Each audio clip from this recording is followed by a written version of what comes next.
Hello साथियों, मैं अमन राज आपका अपना क्लास गीता माँ ऑनलाइन क्लासेस में स्वागत करता हूँ। आज लाइन नहीं होने की वजह से क्लास नहीं ले पा रहे हैं। आप लोग तो अभी देखे ही, थोड़ा सा एक क्वेश्चन लास्ट में बच गया, अंधेरा होने की वजह से मैं नहीं ले पा रहा हूँ क्लास, इसके लिए माफ़ करें। हाँ, मैं इसलिए अभी ऑनलाइन आया हूँ ताकि आप लोगों को कुछ मोटिवेशन क्विट दे सकूँ। आप लोगों का एग्ज़ाम 4 मई से स्टार्ट होने वाली है। आशा करता हूँ कि आप लोग अच्छे से पढ़ाई कर रहे होंगे। अगर कोई भी चैप्टर या कोई भी सब्जेक्ट में प्रॉब्लम है तो आप लोग ज़रूर हमें बताएं।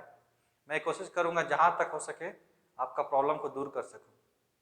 आज मैं आप लोगों को कुछ पढ़ा तो नहीं पा रहा हूँ, पर लेकिन कुछ इम्पॉर्टेंट चीज़ ज़रूर बता दूंगा एग्ज़ाम के लिए, क्योंकि हम लोग इस टाइम से गुजर चुके हैं और आप लोग इस टाइम में गुजरने वाले हैं। तो मेरा अनुभव और एक्सपीरियंस आपको शेयर करना चाहता हूँ, जिससे आप लोगों को एग्ज़ाम में हेल्प मिले। सबसे पहले एग्ज़ाम का डर आप लोग अपने मन से निकाल दें, और अगर डर है भी तो एकदम उसको दूर भगा दे, इतना दूर कि वो आपके पास आ भी नहीं पाए। और हाँ, डरने की कोई बात नहीं है। अभी फरवरी स्टार्ट ही हुई है, 1 तारीख है आज फरवरी का, और मई अभी बहुत दिन है, कम से कम नहीं भी तो 2 मंथ मतलब 2 मंथ से भी ज़्यादा है। अगर देख के चलिए तो अभी फरवरी है, मार्च है, अप्रैल है, तब फिर मई है, मीन्स 3 मंथ है। हम 2 ही मंथ बोले आपको। 3 मंथ्स मीन्स 90 डेज। चलिए 90 डेज में कम से कम 80 डेज तो है। 80 डेज में आदमी बहुत कुछ कर सकता है। कंपटीशन एग्जाम निकाल सकता है, तो आप 10th का एग्जाम क्यों नहीं निकाल सकते हैं। तो देखिए क्या करना है और क्या नहीं करना है आपको हम बताते हैं। सबसे पहले करना क्या है, आप लोग के पास जो जो भी सब्जेक्ट है, शायद आप लोग 5 सब्जेक्ट लिए होंगे ऑप्शनल अगर नहीं रखे होंगे तो सबसे इम्पोर्टेंट सब्जेक्ट जैसे होता है मैथ, साइंस, और क्या कहते हैं ये सोशल साइंस, इंग्लिश, कोई हिंदी भी रखता है, कोई संस्कृत भी रखता है, और एक इंग्लिश होता है। ठीक, मैं 5 सब्जेक्ट मांग के चलता हूँ। इम्पॉर्टेंट तो इसमें 3 ही होते हैं, जैसे कि सबको कॉमन रखते हैं, एक मैथ, साइंस, सोशल साइंस, और इंग्लिश एक लिटरेचर सब्जेक्ट है, कोई इसको हिंदी भी कर लेता है या कोई संस्कृत में भी कर सकता है। तो मैं 3 सब्जेक्ट का पहले बताता हूँ। मैथ में आपको क्या क्या करना है। मैथ का जो इम्पोर्टेंट चैप्टर है, सबसे पहला इम्पोर्टेंट चैप्टर है ट्रिगोमेट्री, जो आज मैं आप लोगों को क्लास ले रहा था। उसके दूसरा इम्पोर्टेंट चैप्टर है मेंसुरेशन। मेंसुरेशन में लॉन्ग क्वेश्चन आता है, शॉर्ट तो नहीं आता है बट लॉन्ग आता है। लॉन्ग का कहने का मतलब है 6 मार्क्स का क्वेश्चन आता है। थोड़ा वो लेंदी होता है और फुल फॉर्मूला बेसिस पे होता है। थोड़ा सा कॉन्सेप्ट लगाइएगा और आपको क्वेश्चन बन जाएगा, बहुत ही आसान क्वेश्चन होता है। तीसरा होता है कोऑर्डिनेट ज्योमेट्री। कोऑर्डिनेट ज्योमेट्री में कुछ नहीं है, बस फॉर्मूला उसमें क्या निकालना है, 2 पॉइंट दे देगा ए और बी का कोऑर्डिनेट, उसमें से आपको या तो उसका मिडिल पॉइंट का मिड पॉइंट निकालना रहेगा, या फिर और भी कुछ क्वेश्चन रहेंगे उसमें वो निकालना रहेगा। ये हो गया। उसके बाद आता है ट्रायंगल। ट्रायंगल में आप लोगों को थोड़ा दिमाग लगाना पड़ेगा। ट्रायंगल में थ्योरम आ जाता है, जैसे सबसे इंपॉर्टेंट थ्योरम है पाइथागोरस थ्योरम, या नहीं तो पाइथागोरस का कन्वर्स थ्योरम। फिर थेल्स है, थेल्स का फिर कन्वर्स। ये 2 थ्योरम जो होता है, 2 का 4 बन जाता है उसका कन्वर्स मिला के। ये 2 में अगर इस बार पाइथागोरस आया तो अगले बार कन्वर्स में दे देगा, और इस बार कन्वर्स आया तो अगले बार पाइथागोरस में दे देगा। ठीक है, ये दोनों थ्योरम रोटेट मतलब अल्टरनेटली चलते रहते हैं। इस एग्जाम पेपर में ये आया तो उस अगले पेपर में वो आएगा। और दूसरा एपी जीपी भी इम्पोर्टेंट है। एपी क्वेश्चन जो होता है उसका अर्थमेटिक प्रोग्रेशन होता है, उसमें आप लोगों को बनाना रहता है।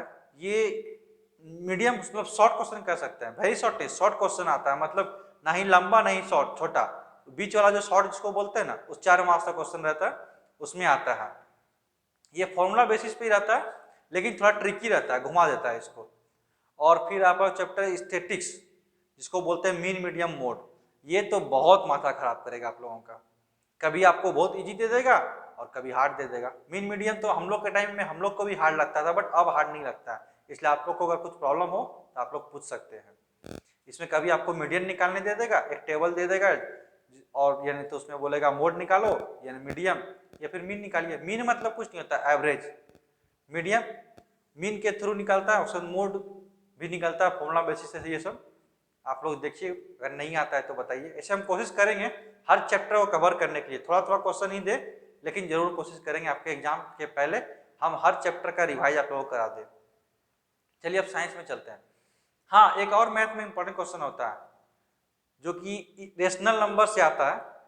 Prove that √2 is an irrational number या prove that √3 is a rational number, this that करके आता है।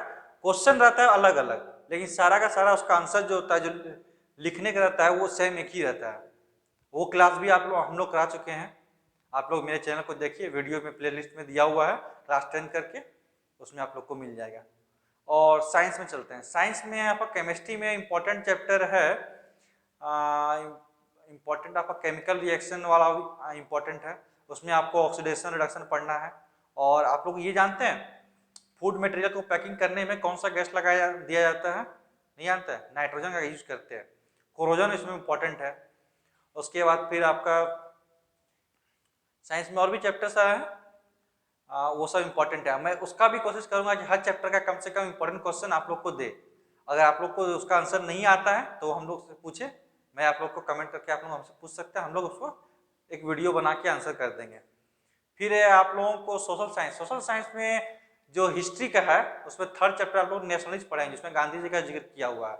उसमें आप लोग को पढ़ना है जालियांवाला बाग, क्वेश्चन जरूर आएगा, उससे इंपॉर्टेंट है। फिर दांडी यात्रा का इसलिए कुछ क्वेश्चन आएंगे ऑब्जेक्टिव में, यानी तो फिर इन द ब्लैंक्स करके आएंगे। उसके बाद फिर non corporation movement, civil disobedience movement, ये सब मूवमेंट जो है गांधी जी का, ये सब इंपॉर्टेंट है। ये सब लॉन्ग क्वेश्चन में आएंगे। और फिर ज्योग्राफी से कुछ क्वेश्चन आएंगे और पॉलिटी से भी क्वेश्चन आएंगे। पॉलिटी में फिर इकोनॉमी से आएंगे। ये सब क्वेश्चन चैप्टर से आपको लोग पढ़े ही होंगे, और नहीं पढ़े तो मैं कोशिश करूंगा इंपॉर्टेंट देने के लिए। हम लोगों के पास भी टाइम की कमी है, और अभी देख रहे हैं आप लाइन नहीं है तो क्या कर सकते हैं, क्लास रुक गया। और आप लोग हम डरे नहीं, एग्जाम का प्रिपरेशन करते रहे, ज़्यादा नहीं पढ़े, कम ही पढ़े, लेकिन हाँ कंटिन्यूटी बना के रखे। और क्या एग्जाम में नहीं करना है, सबसे पहले नहीं करना है इधर उधर की फोबिया जो होता है कि ऐसा क्वेश्चन आएगा वैसा क्वेश्चन आएगा, उसके चक्कर में ना पड़े। दूसरा, आप लोग जगे मत नहीं रात में, ज़्यादा लेट तक मत जगे। सुबह उठने का कोशिश करें, और सुबह में आप लोग जो याद करने का होता है ना क्वेश्चन आंसर, उसको याद करें। और खास करके मैथ का जो फॉर्मूला होता है ना, उसको जरूर देखें। तीसरा चीज, आप लोग अच्छे से खाना ना खाए। खाना पीना खाने से आपका शरीर भी तंदुरुस्त रहेगा और दिमाग भी हेल्दी रहेंगे। हेल्दी रहने से क्या होगा, कुछ भी पढ़ेंगे तो आप लोगों को आसानी से घुस जाएगा और याद रहेगा कोई भी क्वेश्चन। तीसरा, नहीं क्या करें, दोस्तों के साथ इधर उधर नहीं घूमें, थोड़ा कम ही घूमेंगे तो अच्छा रहेगा। खेलने का टाइम को कम कर दे। और इंटरटेनमेंट भी जरूरी है, ऐसा नहीं है कंटिन्यू पढ़ते रहे। आप हर 2 घंटे 1 घंटे में गैप बना के 5-10 मिनट का ब्रेक ले सकते हैं।